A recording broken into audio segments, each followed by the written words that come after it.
नमस्कार, तपाईहरुलाई स्वागत छ टेक्निकल दाजु युट्युब च्यानलमा।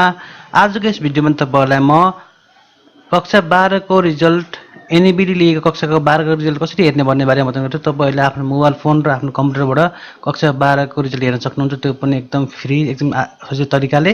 त्यसैले तपाईले सबैभन्दा पहिला आफ्नो मोबाइल फोनको किप्याड ओपन गर्नुपर्ने हुन्छ। मैले आफ्नो मोबाइल फोनको किप्याड ओपन गरेको छु। तपाईले पनि आफ्नो मोबाइल फोनको किप्याड ओपन गर्नु होला। तपाईले यहाँनिर डायल गर्नुपर्ने हुन्छ 1601। तपाईले 1601 डायल गरेर तपाईले डायल गर्ने बित्तिकै यहाँनिर टेलिकम कम्पनीको अपरेटरहरु बोल्छन्। तपाईले त्यहाँनिर आफ्नो सिमल नम्बर दिएर तपाईले आफ्नो रिजल्ट थाहा पाउन सक्नुहुन्छ।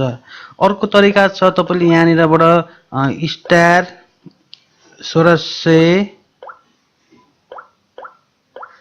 स्टार तपाईको आफ्नो सिमल नम्बर, एक्जाम्पलको लागि मैले मानौ 45 समथिङ सिमल नम्बर आएको छु, तर तपाईले यहाँनिर दबाउनु पर्ने हुन्छ # तपाईले यति गर्ने बित्तिकै तपाईको सिमल नम्बरको रिजल्ट तपाईलाई देखाउँछ।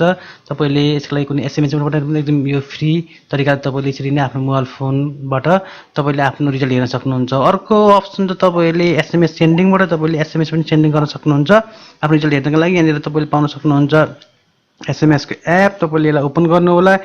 तपाईले न्यू SMS क्रिएट गर्नु होला। यहाँ क्रिएट गर्ने तपाईले पाउन सक्नुहुन्छ विभिन्न अप्सन। तपाईले यहाँनिर NEB का लागि तपाईले पढ्नु पर्ने हुन्छ।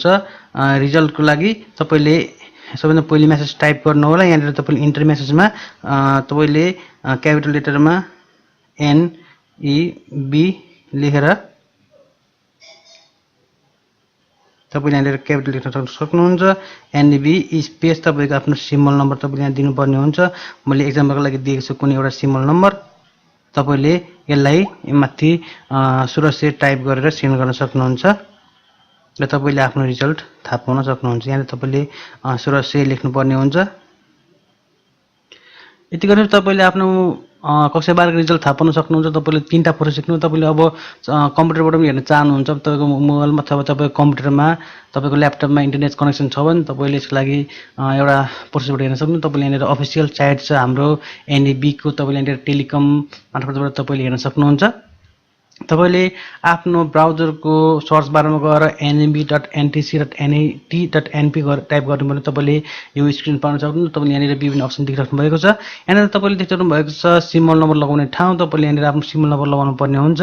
तपाईले आफ्नो सिमल नम्बर लगाएर यहाँ तपाईले डेट अफ बर्थ लगाएर तपाईले यहाँ सबमिट गर्ने बित्तिकै तपाईको रिजल्ट तपाईले यहाँनिर हेर्न सक्नुहुन्छ मार्क्सशीट सहित। तपाईले यहाँनिरबाट तपाईले ब्याकको पनि र रेगुलर तपाईले हेर्न सक्नुहुन्छ। तपाई यदि रेगुलर एक्जाम दिनुभएको पनि तपाईले यहाँबाट रेगुलर हेर्न सक्नुहुन्छ भने तपाई यदि ब्याक दिनुभएको पनि तपाईले यहाँ ब्याकको पनि हेर्न सक्नुहुन्छ। यो एकदम इजी प्रोसेस हो। तपाईले यसरी नै आफ्नो कक्षा 12 को रिजल्ट हेर्न सक्नुहुन्छ। धन्यवाद तपाईले भिडियो हेर्दिनु भएकोमा। तपाईलाई भिडियो कस्तो लाग्यो कमेन्ट बक्समा लेख्न नबिर्सनु होला। तपाईलाई भिडियो राम्रो लाग्यो भने आफ्नो फेसबुक, इन्स्टाग्राम र ट्विटरमा शेयर गर्न नबिर्सनु होला। धन्यवाद। जय नेपाल।